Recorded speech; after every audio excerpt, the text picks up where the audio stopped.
Welcome everybody, this is the Life Enthusiast online radio and TV network, restoring vitality to you and to the planet. I'm Scott Patton, your co-host, along with Martin Patella, life coach at Life Enthusiast. Martin, how are you doing today? I'm doing better than I've done yesterday, and that's a good thing. That is a good thing. So what we're going to do today is we're going to bring on a very, very special guest. He's a licensed medical doctor. He started in 1989. He's been a board-certified family physician for more than 20 years. And during his career as a medical doctor, he spent many years practicing as an urgent care physician, a general primary care physician. And most recently, for the past 4 years, he specialized in therapeutic injections treating arthritis, tendinitis, carpal tunnel syndrome, and many other musculoskeletal problems. He's done over 40,000 joint injections for osteoarthritis onto the knees and had very, very good success with that. He's got a Bachelor of Science degree in biomechanical engineering from the University of Pennsylvania School of Engineering, graduating summa cum laude with a grade point average of just a teeny bit under 4. And he's done a whole bunch of other stuff. We love having him because he talks about pain, and a lot of people suffer from chronic pain, whether it's fibromyalgia or lupus or arthritis, osteoarthritis, all those sort of things. So we want to give a warm Life Enthusiast welcome to Dr. Mike. How are you doing? Thank you. I'm doing very well, and that was an amazing introduction. I didn't realize I was that good. You're amazing. Yeah. Thank you. It's really good to be here again. Good. Thank you, and I'm really happy to have you on with us again. And I didn't realize that you were doing so many injections for pain, and so I'm a little bit curious as to if you could just tell us a little bit more about it, because I know nothing about it. Well, as far as the injections go, I joined a practice about 5 years ago that basically they specialized in injections for osteoarthritis of the knees. And I realized that I was really good at doing injections. You know, I had some experience before then, but when I joined this practice, I started doing about 75 injections a day, and I realized I was very good at it. So I did that for 4 years. I really enjoyed it. Patients, 80% of patients had very good improvement for about 6 months to a year, but they had to come back and have more injections. It wasn't a cure. But I did mostly joint injections, but a lot of things, carpal tunnel injections, tendon injections, and I found it very satisfying. I eventually left that practice because the way they were running it, they wanted me to see more and more patients every day. The last 6 months I was there, I was seeing about 70 to 80 patients a day and doing 150 injections a day. Wow. And no matter what I said, they didn't want to cut back. So I finally said, you know what, I've done this for 4 years, I think I've had enough. And plus, that was the same time that I was finishing getting certified with Zero Pain Now training, and decided to transition into that. Amazing, cool. And that's one of the things that we want to talk about today is rapid life change and these breakthrough sessions that you put on. And the last time you were on, we were talking more about kind of the physical aspects of pain. And this time what we want to do is really get a little bit more into the emotional side of it, and some would even say more the spiritual side of it. In other words, if you're constantly worried and stressed, that has a physical impact on your body. Sure, definitely. And like we talked about last time, with a lot of forms of chronic physical pain like fibromyalgia, chronic low back pain, chronic neck pain, even chronic whiplash, even the physical pain starts with the emotional, starts with more of a psychological condition where people have stress, tension, and repressed or stuffed down emotions, and that leads to physical pain.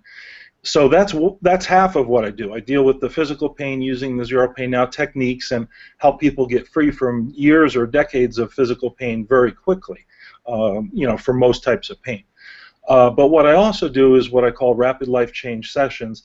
And you could say it has to do with emotional pain. I guess it depends on your definition of emotional pain. It's basically a way to make very quick changes in your life that would usually take 10 or 20 years of therapy, but you can accomplish in 1 5-hour session. Things like getting over smoking cigarettes, or losing weight once and for all, or getting over a terrible claustrophobia. So emotional stuff, but leaning more towards making changes in your life.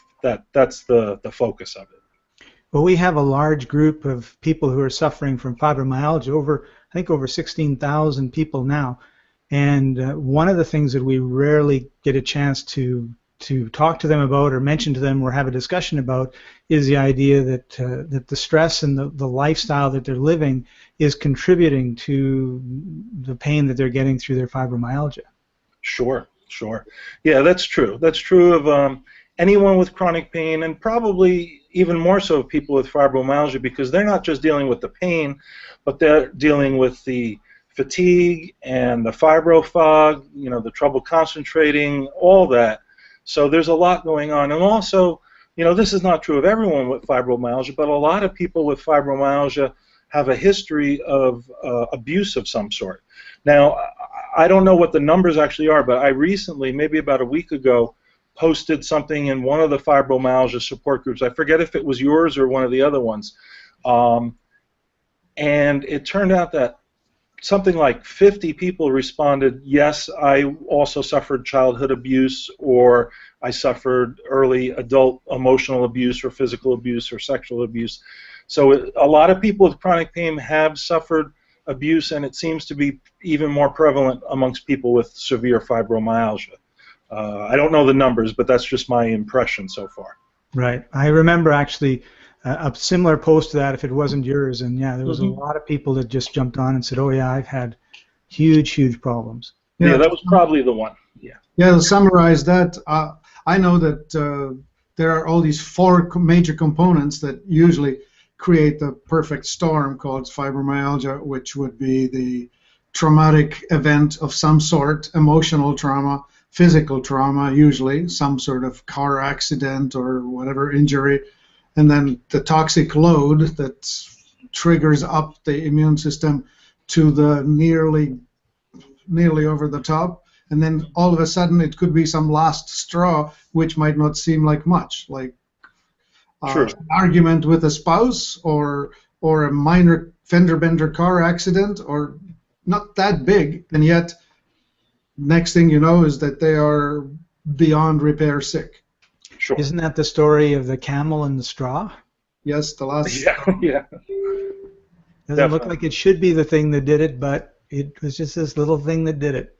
Right, and then in the medical world, of course, they're always looking to say the vaccination that you had at age 4 is not responsible because it was not the last straw, so therefore it couldn't have caused it. Right. Yeah. Anyway, that's another story. So emotional, yes, I would sign up for saying anything that seems to be a physical and chronic problem, I would put 80% of it, or maybe 90, like the iceberg in the ocean, the invisible part stuck somewhere below the reach where you can't even touch it, can't see it, and yet that is the causative bundle. Yeah, that's a very good point, because with physical pain and also with other difficulties in life, it's amazing how much of it stems from our unconscious minds. We have our conscious minds and our unconscious minds, and for people who may not be used to thinking that way, your conscious mind is basically everything you're consciously aware of. It's the stuff you're thinking of now or you were thinking of 5 minutes ago that you knew you were thinking about. The unconscious mind is the part of the mind or the brain, it's things you're not consciously aware of. Like you probably weren't just consciously aware of your heart beating or of your breathing, because that's usually on automatic pilot. And you may not be consciously aware of emotions that can trigger physical pain or that can cause difficulties in life. So what I tend to do is, like I said, with the Zero Pain Now, it really specifically addresses pain, but with an emphasis on the emotional causes. With the Rapid Life Change, basically, I take people who either don't have a lot of problems, but they have 1 or 2 big issues they're having trouble dealing with, or someone who has a lot of problems, like someone with fibromyalgia, but who also has issues they're dealing with. Like, for instance, 12 years ago, I was having such severe pain. This is before I discovered Zero Pain Now myself. I was having such severe pain that I ended up starting smoking. I was 40 years old. I had never smoked before, but I was hanging around with some friends that were smokers, and I was just so frustrated with the pain that I was having in my life, I just started smoking. And I ended up smoking for 12 years. And what I eventually did was I not only studied to be a Zero Pain Now practitioner, but I learned from the same guy, Adam Heller, how to do rapid life change, which is based on mostly on neuro-linguistic programming. And we'll come back to that in a minute if you want to define that. But basically what Adam helped me quit smoking. I had tried every way conceivable. I had tried to quit cold turkey. I had tried medications, nicotine gum, nicotine patches, gradually tapering off cigarettes, and before I ended up actually quitting, I was still smoking almost 2 packs a day. A 1.5 session with Adam, a rapid life change session based on neuro-linguistic programming techniques, and I quit smoking that day, haven't had a cigarette in 8 months, have absolutely no desire to smoke, and feel no temptation to smoke. And the reason is what happened during that 1.5 hour session was when I went into the session, I was absolutely convinced I was a smoker because I had been smoking a couple packs a day for 12 years. During that session, he used some NLP techniques, and when the session was done, I was absolutely convinced I was an ex-smoker. I was so totally convinced I no longer smoked that I couldn't smoke anymore. So for the past 8 months, I haven't had a cigarette, and I have no desire to smoke. And that's how powerful the rapid life change sessions are. Again, you could look at it from the point of view of emotional pain because, you know, I was in pretty much emotional turmoil because I couldn't quit smoking. But my focus, what I can do to help people, is on helping them make those big changes that make their lives a lot better. Yep, that understanding, having done something in your life, having worked it in your body, having resolved a situation that was theoretically unresolvable, and yet in practical terms, bibbidi bobbidi boo, and you're on the other side of the divide, right? Exactly. And it's change happens in a heartbeat. Yes. Before the change, you're that. After change, you're something else. Yes. How do you do that? How do you split that?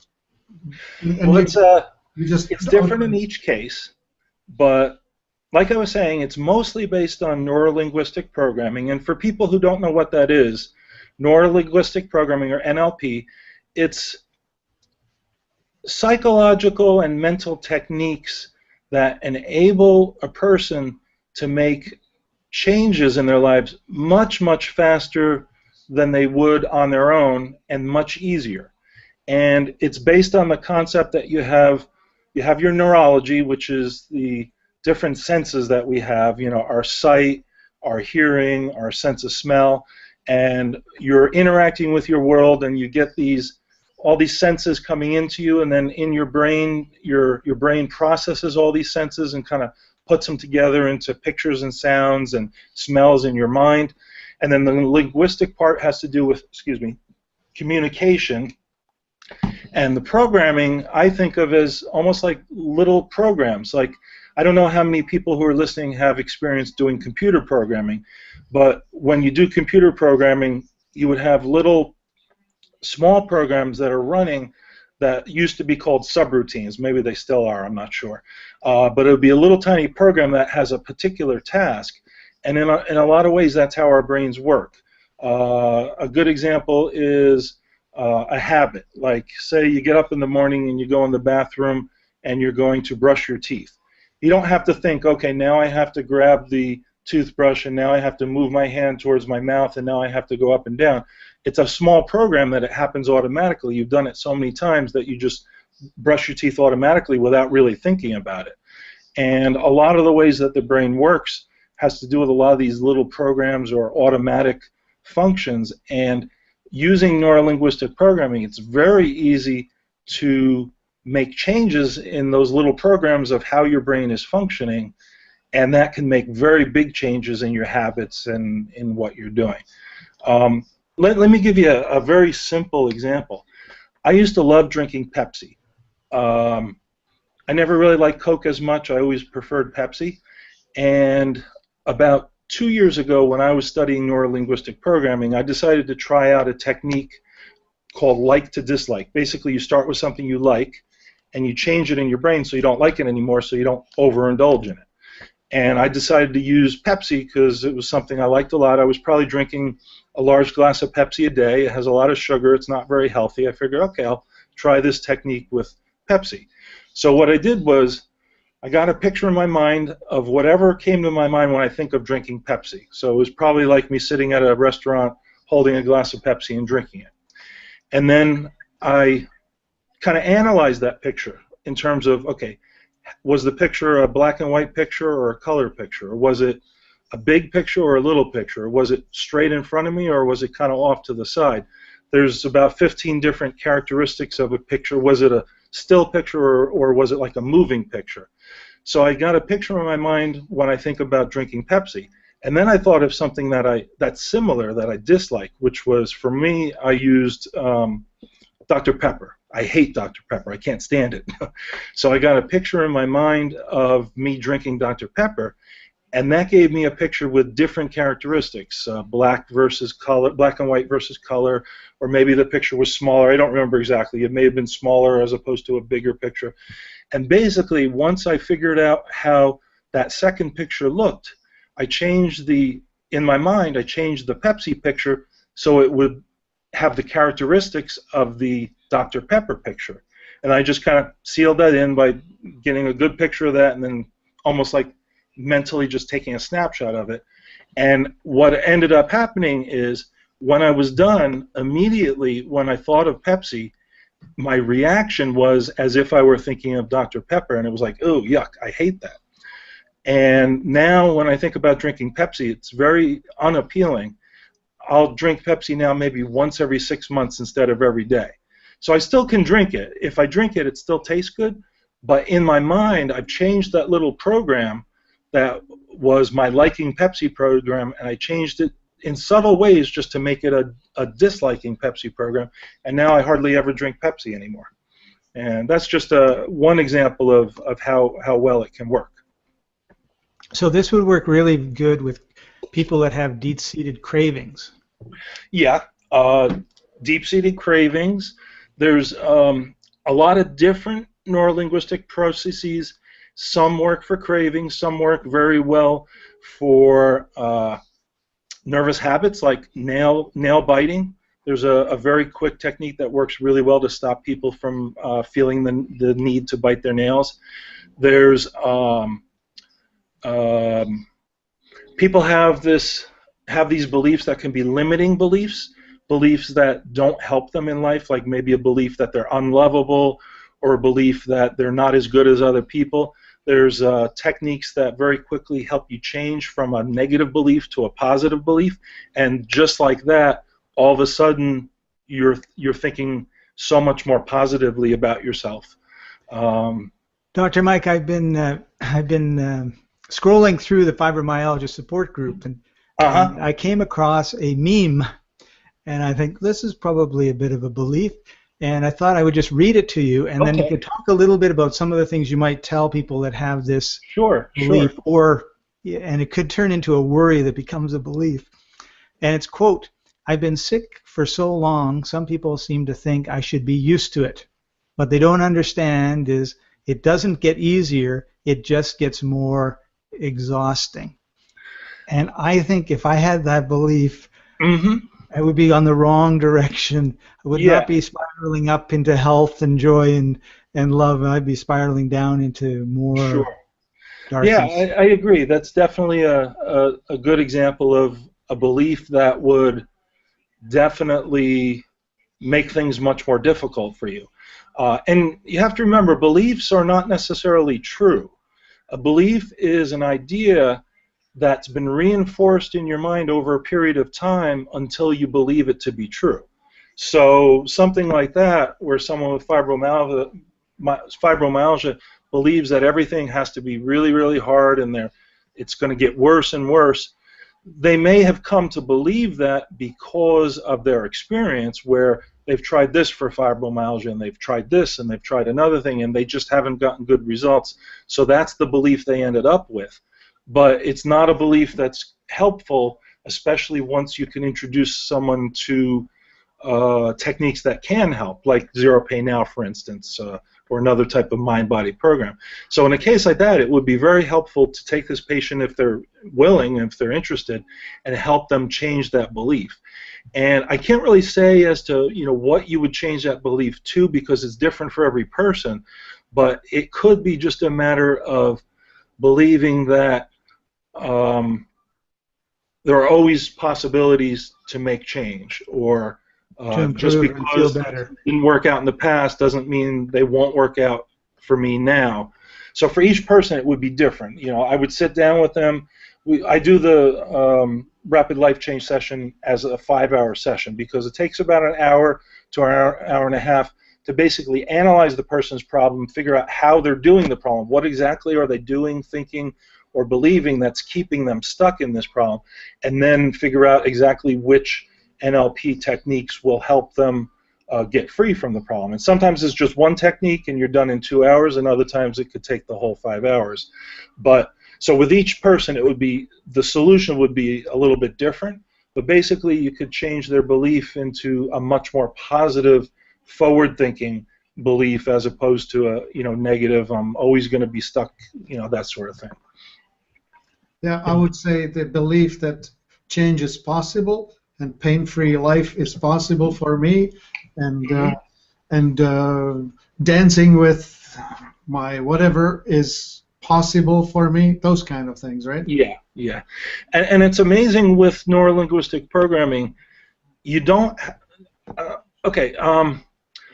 Affirmations are really popular these days. I don't know how much experience you guys have with this, but people putting positive statements and putting it on their mirror and reading it every time they're in the bathroom. And I'm not against things like that, but that takes a long time to convince yourself of what you're reading. And it can be done, but I think for most people, to convince yourself, like say you really think you're not lovable, and you have an affirmation that says, I am lovable, it could take months or years or decades to really believe that. And if you have a deep-seated enough belief that you're unlovable, you may never be able to take an affirmation and actually fully believe it. But if you take neurolinguistic programming, NLP is like magic. Now, I don't mean magic like spiritual magic. I mean, it's amazing how quickly and how completely it works. You take a negative belief, and as long as the person is willing to have that belief changed, in 10 minutes you can change it to that positive belief, and it's done. It's changed, compared to having to reread that affirmation 10 times a day for months or years to really believe that. So that's just the difference. That's how amazingly quick and complete you can change a belief.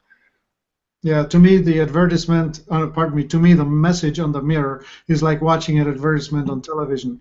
It's just an ad. You see it flash, right? And you act on, well, you sort of maybe, if you see it 1,000,000 times or 10,000 times, it may embed itself. But if it doesn't have emotional charge on it, it doesn't. Anything that has an emotional charge on it becomes stronger. Right. So if the suffering or trauma or whatever that happened back when the opinion or belief that you're unlovable was embedded, looking at a unlovable on the mirror with no emotional charge, it will never trump the already stored piece of information. True. Yeah, that's true. And I'm about, with rapid life change, I'm about, well, you can tell from the word rapid, making change as quickly as possible. Because before I did it to quit smoking, I was miserable regarding the smoking for almost 12 years. Probably the first year I smoked, I enjoyed it. After that, it was just something that had control of me and I couldn't stop. So, I was miserable. And I tried all the traditional ways to quit smoking, and then I suddenly, got to a point where I could try a rapid life change, and it worked literally in an hour and a half. So looking back, if I had known Adam Heller and if I had known about NLP and all this, I could have quit smoking, 10, 12 years ago.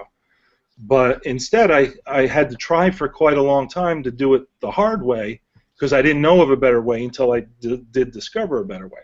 So that's what I like to help people with. I'm also overweight significantly, and that's another. We did another rapid life change session for me about a month ago, and I'm like so motivated to lose weight now. It's just amazing. But that's going to take longer. Time will tell. I can't lose 100 pounds overnight. So, but I did that session about a month ago with Adam, and my motivation to lose weight is off the chart.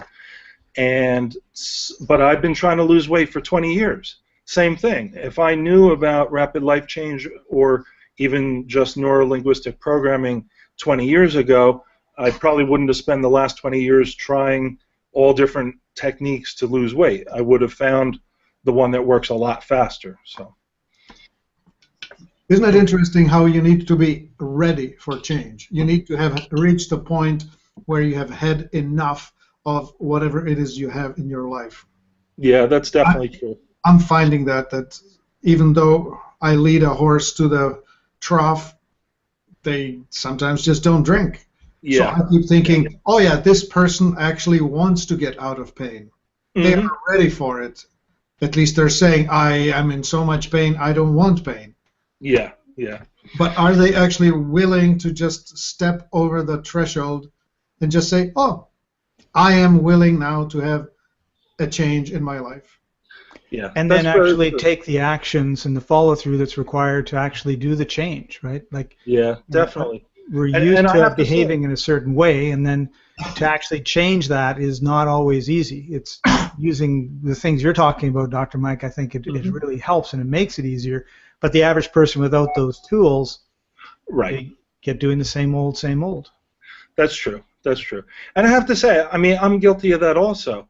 One example is, I had my own struggle with chronic pain for a long time before I discovered Zero Pain Now, and then when I run through the program, my pain got like 98% better within a month, and it was doing like great. Every once in a while, I'll get a stiff neck. I know it's from diversion pain syndrome. I know how to make it go away. But what happened was, a few weeks ago, I got a very mild stiff neck. And I know what to do. I know the techniques to use to make it go away, but it was very mild. I was busy doing all sorts of other things, and I kept saying, I'll do this tomorrow. I'll do this tomorrow.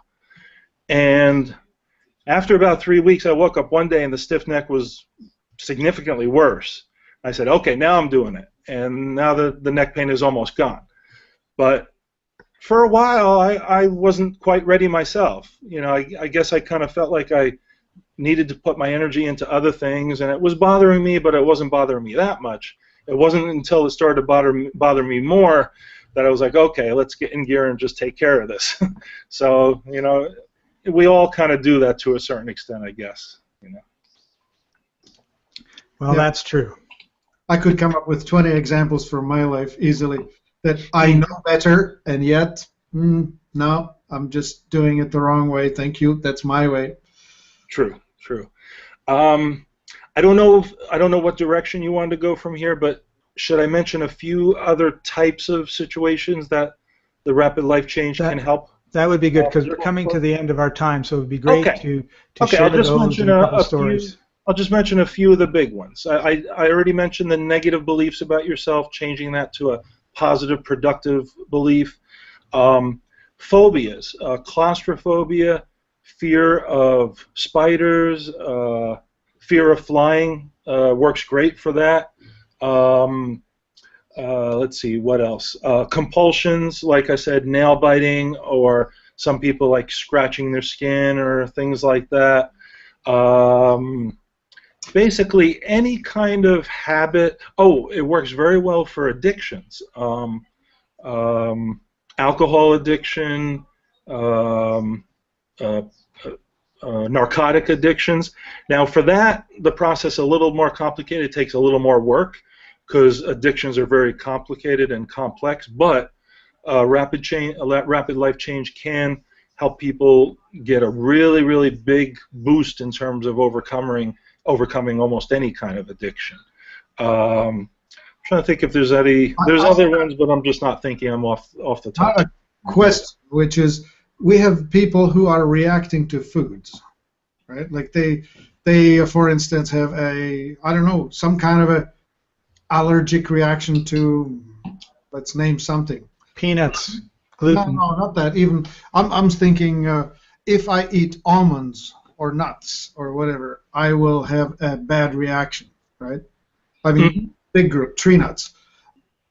Is that something that you suppose could be reached through this method, or is that too physiological that we cannot reach it through the subconscious? I would say yes to both of those.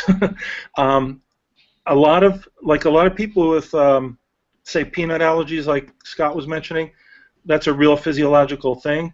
But I'm sure there's a spectrum of how people react to everything in terms of allergic reactions or intolerance. Like one good example is gluten sensitivity. It's very common these days.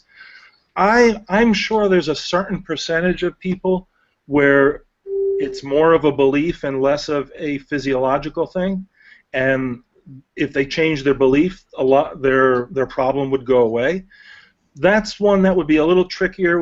It would take more evaluation to figure out, is this something that a person just believes and that's stopping them from being free in this area of their life, or is this a real physiological problem?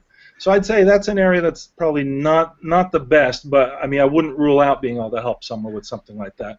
I want to jump in for a second talking about the impact that the mind, I will share a story, the Mm-hmm. impact that the mind has on the body, because a Mm-hmm. lot of what we're talking about is, oh, I just changed this belief and all of a sudden all these things go away, yet how is that possible, right? Because we're used to hitting ourselves with a hammer, oh, I've got Mm-hmm. pain, and we've never thought, pain go away, pain go away, pain go away, and it did, right? Right. Right. Usually. Mm-hmm. But about 10 years ago, I did firewalking about six Oh, okay. times Okay. over about a 2-year period. Uh-huh. And one of the ladies that taught it had taught 30 firewalks or some Mm-hmm. large number, right? So she was very used to it. And she had this process and the affirmation she would have people say. Mm-hmm. And she did this firewalk. And then the next day, a lady called her and said, I was at the firewalk last night. I'm now in the hospital. I have third-degree burns on the bottom of my feet. And so she starts running into her process to help this lady heal. And the lady says, no, wait, I have to finish the story. I didn't walk. I just watched. I just watched everybody Just watched. Yeah. I'm not surprised. I'm really not surprised. It's amazing how much our minds do control our bodies. And there's probably a lot more to it than we understand currently. One thing, some people have multiple personality disorder, where they have one personality that's in control part of the time and another personality that comes out and takes control of their behavior another part of the time. And I've heard of documented cases where, with a person with multiple personality disorder, that one personality had a urinary tract infection, and when they would switch personalities, all of a sudden the urinary tract infection would be gone. And then when they would switch back to the first personality, all of a sudden the urinary tract infection would be there again. And that's one that's a little hard to understand, but it's amazing how much our minds do control our bodies. Indeed. I remember 2 dramatic cases of that. One was a personality A was diabetic, and B was not. One was insulin dependent, and the other one was not. Yeah, that's a good example. I was trying to think of that one. It wouldn't come to my mind. But yeah, I've read about that also, definitely. Yeah. And one other one was that one had brown eyes and another one had blue eyes. That's a really interesting that one. Really just, what the heck? Yeah. How do you do that? I have trouble figuring out how that one would work, but I wouldn't rule it out. Yeah. Well, I mean, it's documented, right? There's right. serious scientific documentation about it. But anyway, so here we are on the silver platter, handing over to the audience the possibility that whatever is currently running your life, and you might not know why, but you know that it is, that you can actually change it. You can change your beliefs. You can change how you get turned on or turned off. Like you can get turned on sexually about something. You can change that. You can stop enjoying looking at, I mean, whatever it is that you might like to think of as it's on. Can be gone from your future. Yes. You can change your food addictions or attractions, or and well, you laid it out, so I don't need to repeat it. But the point is that all of this is available right here at the link that we are attaching to the video on your website. Right. And basically, I'm sorry, I would just add that almost any change you want to make in your life, I can help you make. I say almost because there's going to be occasional things that are just beyond my experience, but almost anything you need to change, any change you need to make. And if you go to my website and go to the page on Rapid Life Change, there would be a contact form, and the first thing you would do is contact me, and we would talk about it. We would talk about what change you want to make, and I would let you know if that's something I can help you with.